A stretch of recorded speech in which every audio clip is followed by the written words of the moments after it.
దేవుడు మాట్లాడుతున్న మాటలు అర్థమవుతున్నాయా? మీ విస్తారమైన బలులు నాకు వెక్కసమైపోయాయి.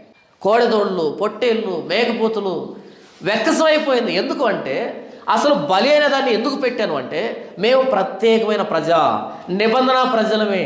మా దేవుడు పరిశుద్ధుడైన దేవుడు, ఆయన పాపాన్ని సహించడు, మేము పాపాన్ని మానుకోవాలి. ఇలా మీరు రావటంలే బలి అర్పించడం అలవాటు చేస్తున్నారు. ఏ రోజుకి ఆ బలి అర్పిస్తున్నారు? మీ బలులంటే వెక్కసం అయిపోయింది, రక్తం నదులై పారుతూ ఉంది, కొవ్వు వెక్కసం అయిపోయింది. మీ బతుకులు మారటంలే. నా సన్నిధిని కనబడవలనని మీరు వచ్చుచున్నారే, నా ఆవరణములను త్రొక్కుటకు మిమ్మల్ని రమ్మన్న వాడేవాడు. ఇలాంటి ఒక మాట బైబిల్లో ఉందని చాలామందికి తెలియదు. నా సన్నిధిని కనబడవలనని మీరు వచ్చుచున్నారే, నా సన్నిధి ఆవరణాలని త్రొక్కడానికి మిమ్మల్ని రమ్మన్న వాడేవాడు. ఎందుకు వస్తున్నారు అసలు జీవితాలు మార్చుకోకుండా? ఆనవాయితీగా అలవాటు ప్రకారంగా అలా వస్తున్నారు, పోతున్నారు, అంతే. ఎవరు రమ్మన్నాడు? ఇదేమైనా పెళ్ళా, పేరంటమా?